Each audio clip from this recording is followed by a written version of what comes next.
নমস্কার, সমস্ত শ্রোতা বন্ধুকে আমার প্রচেষ্টায় স্বাগত। আজ নিয়ে এসেছি বিভূতিভূষণ বন্দ্যোপাধ্যায়ের লেখা গল্প ভৌতিক পালঙ্ক। গল্পটি ভালো লাগলে একটি লাইক করে দেবেন আর চ্যানেলটিকে সাবস্ক্রাইব করে পাশে থাকার অনুরোধ রইল। আপনারা পাশে থাকলে তবেই তো আমার প্রচেষ্টাকে সফলতার পথে এগিয়ে নিয়ে যেতে পারবো। শুরু করছি ভৌতিক পালঙ্ক।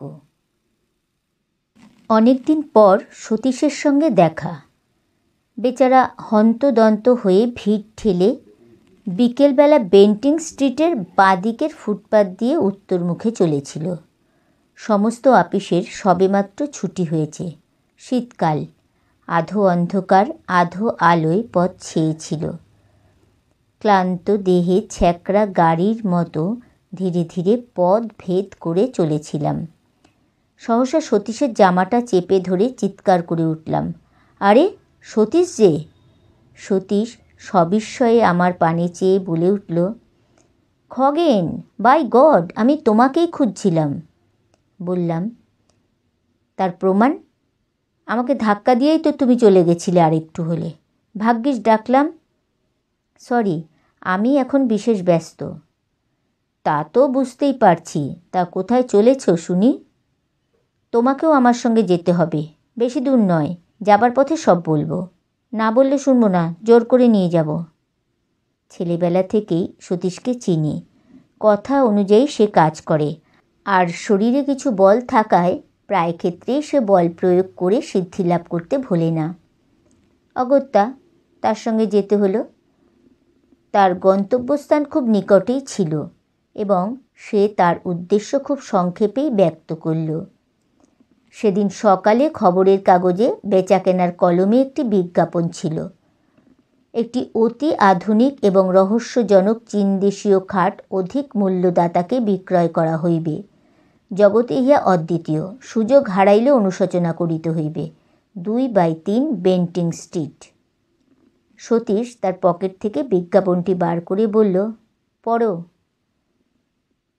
বুঝলাম, তা রহস্যজনক শব্দটার মানে কি? ওইটাই তো আমায় ভাবিয়ে তুলেছে, কোনো হদিশ করে উঠতে পারছি না। সতীশ চলছিল রাস্তার নাম দেখতে দেখতে। হঠাৎ সে লাফিয়ে উঠল, পেয়েছি, এই গলি। সন্ধ্যার স্তিমিত আলোকে সেই গলির পানে তাকিয়ে আমার সারা শরীরে কেন জানি না এক প্রকার শিহরণ জাগল। চীনা পল্লীর চীনা আবহাওয়ায় রহস্যজনক খাট। সতীশের হাতটা চেপে ধরে বললাম, খাটে আর কাজ নেই সতীশ, চলো ফিরে যাই, আমার বাঙালি খাটই বেঁচে থাকুক। সতীশ প্রবল বেগে এক ঝাঁকানি দিয়ে বলে উঠল, ভীতু কোথাকার, এতটা এগিয়ে এসে কখনো ফেরা যাবে না। গলির মোড়ে ডান পাশে একটা নিম গাছ ভূতের মতো মাথা উঁচু করে দাঁড়িয়েছিল। ওদিকে ডাস্টবিনের মধ্যে থেকে যত সব অখাদ্য কুখাদ্যের উৎকট গন্ধ ভেসে আসছে। অন্নপ্রাশনের ভাত যেন ঠিকরে বার হয়ে আসতে চাইল। নাকে রুমাল চাপা দিয়ে কোনো মতে পথ চলতে লাগলাম। একটা দমকা বাতাস বিভ্রান্ত হয়ে আচমকা দক্ষিণ দিক থেকে ভেসে এসে আমাদের শরীরে যেন আছাড় খেয়ে পড়ল। মাথার উপর দিয়ে কয়েকটা বাদুড় ডানার শব্দ করতে করতে উড়ে গেল। দুটো অভিভাবকহীন কুকুর এই অনধিকার প্রবেশকারীদের পানে চেয়ে বিশ্রী সুরে অভিযোগ করতে লাগল। পথে আর জনমানবের চিহ্ন পর্যন্ত ছিল না। পাশে একটি চীনা ডাক্তারের বহু পুরাতন সাইনবোর্ড, তার ওপরকার নরকঙ্কালের ছবিটি জীর্ণপ্রায়। কোথা থেকে একটি পিয়ানোর অস্পষ্ট সুর ভেসে আসছিল। শীঘ্রই আমরা আমাদের নির্দিষ্ট গৃহে এসে পৌঁছালাম। অমন বাড়ি আমি আর জীবনে দেখিনি। ইট বার করা ভঙ্গু প্রায় বহু প্রাচীনকালের সাক্ষ্য নিয়ে দাঁত বার করে দাঁড়িয়ে আছে। হয়তো নবাব আলীবর্দী খাঁর আমলে এই বাড়ির ভিত্তি স্থাপন হয়েছিল। ভাঙা ফটক দিয়ে অতি সন্তর্পণে ভেতরে প্রবেশ করলাম। বাড়ির ভেতরে গিয়ে আমি অবাক হয়ে গেলাম, এত লোক এখানে কোথা থেকে এলো? যে নির্জন নিস্তব্ধ গলি আমরা পিছু ফেলে আসলাম, সেখানে তো কারো ছায়া পর্যন্ত খুঁজে পাইনি। ভৌতিক কাণ্ড না কি? সকলের মুখেই কৌতূহলের ছাপ বর্তমান। নানা জাতির লোক সেখানে সমবেত হয়েছিল। এতগুলো লোক, কিন্তু কারুর মুখে একটি কথাও নেই। ছুঁচ পড়লে পর্যন্ত তার শব্দ শোনা যায়। ঘণ্টাখানেক পর একটি বৃদ্ধ মোটা চীনা আমাদের পথ প্রদর্শন করে নিয়ে গেল। তার মাথার একটি চুলও কাঁচা ছিল না। তার সামনের ওপরে দুটি দাঁত সোনা দিয়ে বাঁধানো, আর বাঁ হাতের উল্কিতে একটি ভোজালির ছবি। সে আমাদের ইশারা করে অনেকগুলি ঘর পার করে সেই খাটের ঘরে নিয়ে গেল। বাড়িটি একটি দুর্ভেদ্য দুর্গের মতো, চারিদিকে গোলকধাঁধা। হ্যাঁ, খাট বটে। অমন খাট আমি জীবনে আর দ্বিতীয় দেখিনি। খাট আমি অনেক দেখেছি, কিন্তু ঠিক ওই রকম আশ্চর্য চীনা খাট এই প্রথম এবং এই শেষ দেখলাম। তার অপূর্ব ভাস্কর্য, অপূর্ব কারুকার্য। একপাশে ভগবান বুদ্ধের ধ্যানগম্ভীর প্রশান্ত মূর্তি। আয়তনে খাটটি বিশেষ বড় নয়, দুটি মানুষ বেশ আরাম করে শুতে পারে। আবার আশ্চর্য, সেই খাট বাড়িয়ে 10 জনের জায়গা করা যায়। দেখে চমকে গেলাম। সকলের সঙ্গেই দর কষাকষি হতে লাগলো। ওই সামান্য একটা খাটের প্রতি সকলেরই মন আকৃষ্ট হয়েছিল। কিনবার জন্য সকলের সে কী ব্যাকুলতা! দাম হু হু করে বাড়তে লাগলো। শেষে সতীশের ভাগ্যেই ওই খাটটি জুটল 1500 টাকায়। সেই খাট নিয়ে বাড়ি ফিরতে ফিরতে সতীশের প্রায় রাত 10টা বাজল। যে দেখল সেই বলল, চমৎকার। সেখান থেকে খাওয়া দাওয়া করে আমি বাড়ি গেলাম। সতীশ বলল, আবার এসো, নেমন্তন্ন রইল। তথাস্তু বলে আমি চলে এলাম। আমি যাবার আগেই পরের দিন সকালে সতীশ এসে হাজির। উস্কো খুস্কো চুল, শুকনো মুখ, চোখ দুটি জবা ফুলের মতো লাল। দুর্ভাবনায় ও দুশ্চিন্তায় হয়তো সারা রাত্রি ঘুম হয়নি। আমি সবিস্ময়ে প্রশ্ন করলাম, আরে ব্যাপার কি? বিপদ, ভীষণ বিপদ। সতীশের গলা দিয়ে স্বর বার হচ্ছিল না। কিসের বিপদ? সেই খাট। একটা যে কিছু হবে তা আমি আগে থেকেই বুঝতে পেরেছিলাম। কেউ কখনো খাল কেটে কুমির নিয়ে আসে? হাজার হোক, ওটা একটা রহস্যজনক খাট। পূর্বরাত্রের ঘটনা সে সবিস্তারে বর্ণনা করে গেল। সারা রাত্রি সে ঘুমোতে পারেনি। ওই খাটের ওপর সে শুয়েছিল। হঠাৎ মধ্যরাতে তার মনে হলো কে যেন খাটটাকে নাড়াচ্ছে। উঠে সুইচ টিপে আলো জ্বেলে দেখল, না, খাট ঠিকই আছে। আবার শুয়ে পড়ল। আবার খানিকক্ষণ পরেই ঘুম ভেঙে গেল। কিসের একটা ভীষণ শব্দে সারা ঘরখানা যেন গম গম করছে। দেওয়ালের সঙ্গে যেন খাটখানা ভীষণ ঠোকাঠুকি হচ্ছে। ধর্মর করে উঠে আলো জ্বালল। না, সব কিছু নিঃশব্দ, নিথর। কোথাও এতটুকু শব্দ নেই। সে আবার শুয়ে পড়ল। এবার সে আর আলো নেভালো না। ভোর রাত্রে কার দুর্বোধ্য আর্তকণ্ঠের বিলাপধ্বনিতে তার চেতনা ফিরে এলো। কে যেন খাটের পাশে বসে বিনিয়ে বিনিয়ে কেঁদে মরছিল। আমি বললাম, বলেছিলাম তো তোমায় প্রথমেই, ও খাট কিনে কাজ নেই। যেমন তোমার রোগ, এইবার বোঝো। সতীশ বলল, দেখো খগেন, তোমায় হয়তো বুঝিয়ে বলতে পারবো না। ওই হতভাগা খাটখানার ওপর এমন মায়া লেগে গেছে যে কি বলবো। আমি ওকে ছাড়তে পারবো না কোনো মতেই। তবে মরো ওই খাট নিয়ে। আমি তোমার সাহায্য চাই। আমার সাহায্য? হ্যাঁ, আজ তুমি আমাদের ওখানে রাতে খাওয়া দাওয়া করবে। সারা রাত না ঘুমিয়ে ওই খাট পাহারা দেব, দেখি ওর গলদ কোথায়। আর আমার আপিস? পাগল, কাল যে রবিবার। অগত্যা বন্ধুকে সাহায্য করবার জন্যে সন্ধেবেলা তাদের বাড়ি গিয়ে হাজির হলাম। সতীশ আমার অপেক্ষায় পদপানে চেয়েছিল। সে সোল্লাসে চিৎকার করে উঠল, সুস্বাগতম, সুস্বাগতম। তারপর আর কোনো গণ্ডগোল হয়নি তো? না, দিনের বেলা গণ্ডগোল হবার তো কোনো কারণ নেই। সতীশের মা বললেন, দেখো দেখি বাবা খগেন, এত বলছি যা বিক্রি করে দে, তা আমার কথা যদি ও শুনেছে। সতীশ বলল, বলছো কি মা, ভয় পেয়ে 1500 টাকার খাটটা বিক্রি করব? খাওয়া দাওয়া সেরে রাত্রি জাগবার সরঞ্জাম নিয়ে আমরা দুই বন্ধুতে খাটের ঘরে গিয়ে বসলাম। আমার হাতে দীনেশ রায়ের ডিটেকটিভ উপন্যাস আর সতীশের হাতে হেলথ অ্যান্ড হাইজিন। রাত্রি ক্রমে বাড়তে লাগলো। ঠিক হলো আগে সতীশ ঘুমোবে আর আমি জাগবো, তারপর সতীশ জাগবে আর আমি ঘুমোবো। বইখানা খুলে আমি বসে রইলাম। পড়তে পারলাম না একটি অক্ষরও। এক দৃষ্টে তাকিয়ে রইলাম। চারিদিকে কান খাড়া করে বসে রইলাম ভয়ে ভয়ে। এতটুকু শব্দে থেকে থেকে চমকে উঠছিলাম। ওই বুঝি অপদেবতা আমার গলাটি দিলে টিপে। কাদের বাড়ির ঘড়িতে সুর করে 2টো বেজে গেল। হঠাৎ মনে হলো কে যেন বাইরের বারান্দায় চলে বেড়াচ্ছে। তার পদশব্দ বেশ স্পষ্ট হয়ে উঠল। আমার সারা শরীর ঢোল দিয়ে উঠল, লোমগুলো খাড়া হয়ে উঠল। হঠাৎ সশব্দে জানলাটা বন্ধ হয়ে গেল। মুহূর্তে বোধ হলো আমি যেন শূন্যে উঠে গেছি। আমার জ্ঞান যেন লোপ পেয়ে গেছে। আমি মৃত না জীবিত তাও তো সন্দেহের বিষয় হয়ে উঠল। আমি সবাই ডেকে উঠলাম, সতীশ, সতীশ। সতীশ ধর্মর করে উঠে বসলো। হ্যাঁ, ব্যাপার কি খগেন, ব্যাপার কি?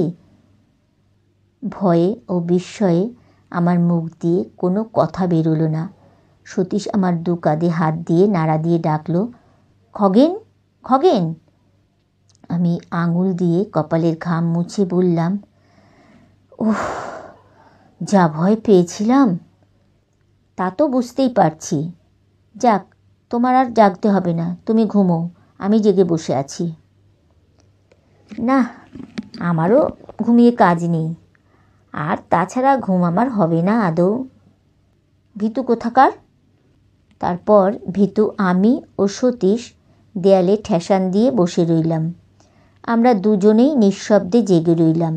কেউ একটিও কথা কইলাম না। আমি খোলা জানলা দিয়ে বাইরের টুকরো আকাশের পানে এক দৃষ্টে তাকিয়ে রইলাম। অসংখ্য তারকা মিটমিট করে জ্বলছিল। বোধ হলো তারা যেন আমাদের বিপদে ফিক ফিক হাসছে। আমরা চুপটি করে বসে আছি। এমন সময় হঠাৎ ইলেকট্রিক আলো দপ করে নিভে গেল। আমরা সমস্বরে বলে উঠলাম, কে? বোধ হলো কে যেন সুইচ বন্ধ করে দিয়েছে। হঠাৎ এক উৎকট হাসিতে সারা ঘর ভরে উঠল। অমন হাসি আমি জীবনে কাউকে হাসতে দেখিনি। হাসি যেন আর শেষ হতে চায় না। সে কি বিকট শব্দ! হা হা হা, হি হি হি, হো হো, এ এ। বোধ হলো কে যেন ঠিক দরজার কাছে হেসে খুন হচ্ছে। আমি শিউরে উঠলাম। সতীশ চট করে টর্চটা দরজার ওপর ফেলল। তাতে হিতে বিপরীত হলো। মনে হলো কে যেন দরজার ঠিক বিপরীত দিকে জানলাটার ধারে বসে আর্তকণ্ঠে বিনিয়ে বিনিয়ে কেঁদে মরছে। তার কান্নার কোনো ভাষা খুঁজে পেলাম না। কেবল একটা করুণ সুর সারা ঘরময় ঘুরে ঘুরে বেড়াতে লাগলো। তারপর সেই খাটের ওপর গিয়ে সেই বিলাপধ্বনি আর নড়ল না। তার কান্নায় যেন খাটটা ভিজে গেল। সেই অবদ্ধ ভাষার সকরুণ বিলাপধ্বনি চিত্তে এমন এক অজ্ঞাত বেদনার সঞ্চার করল, যার ফলে আমাদের সমস্ত শক্তি যেন ক্রমে ক্রমে লোপ পেতে লাগলো। মনে হলো কে যেন ক্লোরোফর্ম দিয়ে আমাদের অজ্ঞান করে দিচ্ছে। আমরা যেন ধীরে ধীরে অচেতন হয়ে পড়ছি। সতীশের সাহসটা ছিল খুব বেশি, তাই সে খাটের উপর টর্চ ফেলে গর্জে উঠল, কে? কে ওখানে? কিছুই দেখা গেল না। কেউ সাড়া দিল না।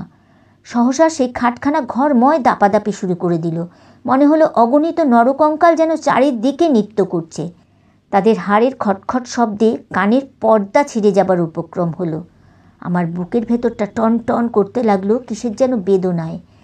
বোধ হলো হয়তো বুকখানা ভেঙে চুরমার হয়ে যাবে।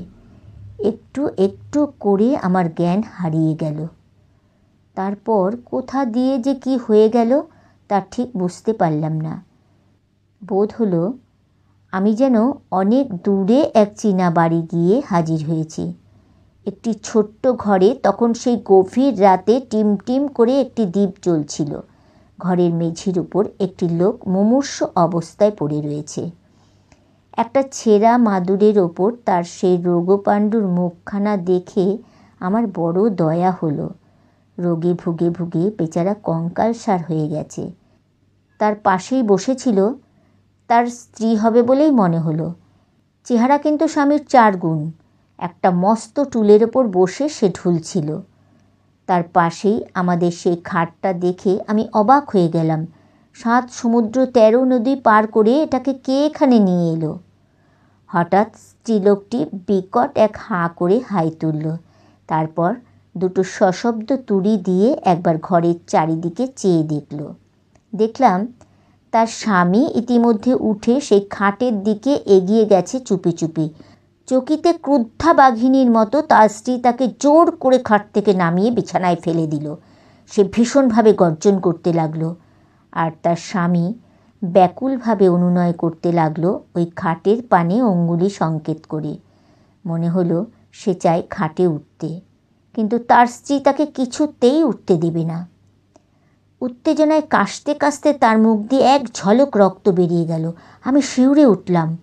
এরপর লোকটার মাথাটা বিছানায় লুটিয়ে পড়ল, আর সে উঠল না। তার স্ত্রী তার পাশে বসে বিনিয়ে বিনিয়ে কাঁদতে লাগল। যখন জ্ঞান ফিরল, দেখলাম ভোরের আলোয় চারিদিক ভরে গেছে। সতীশের মা আমার চোখে মুখে জলের ছিটে দিচ্ছেন। তিনি আমার জ্ঞান ফিরতে আসতে দেখেই বললেন, খগেন, বাবা খগেন। আমি বললাম, আমি কোথায়? নিচের ঘরে। সতীশ কোথায়? সতীশের এখনো জ্ঞান হয়নি। তারপর শুনলাম রাত্রি 4টে নাগাদ আমরা নাকি দুজনে সদর দরজায় এসে মাটিতে পড়ে গিয়ে গো গো করতে থাকি। সতীশের মা বাইরে এসে সেই অবস্থায় দেখে চিৎকার করে কাঁদতে আরম্ভ করে দেন। পাক্কা 3 ঘন্টা তদারক করার পর আমাদের জ্ঞান হয়। ডাক্তার এসে বলে গেছিল, ভয়ের কোনো কারণ নেই, একটা সাডেন শক আর কি। জ্ঞান হলে একটু রোমাইড দিলে সব ঠিক হয়ে যাবে। সতীশের জ্ঞান হতে সেও সেই আমারই মতো অবিকল উদ্ভট স্বরে কথা বলে গেল। আমি বিস্ময়ে সকলের পানে তাকিয়ে রইলাম। সতীশের মা বললেন, আগে ওই সর্বনেশে খাট বিদায় করো বাবা। খাট বিক্রির একটা বিজ্ঞাপন দেওয়া হলো। পরের দিন বিকালে অসংখ্য লোকে বাড়ি ছেয়ে গেল। খাটটা বিক্রি হলো, শেষ পর্যন্ত 2000 টাকায়। এক ইহুদি সেটা কিনে নিয়ে গেল। যাক, মাস থেকে কিছু লাভই হলো। বিক্রি না হলে শেষ পর্যন্ত হয়তো ওটা বিলিয়ে দিতে হতো। এখনও মাঝে মাঝে সেই রহস্যজনক খাটের কথা ভাবি। একবার মনে হয় সেটা এখন কার কাছে আছে খোঁজ করি। সেই অতৃপ্ত আত্মা, যাকে তার দুর্দান্ত স্ত্রী কোনো ক্রমেই ব্যাধির ভয়ে খাটের উপর জীবিত অবস্থায় শুতে দেয়নি, সে কি আজ তৃপ্ত হয়েছে? না এখনও সে ওই খাটের পিছনে প্রতি রাত্রে ঘুরে ঘুরে মরে, কাউকে ওর ওপর শুতে দেবে না বলে।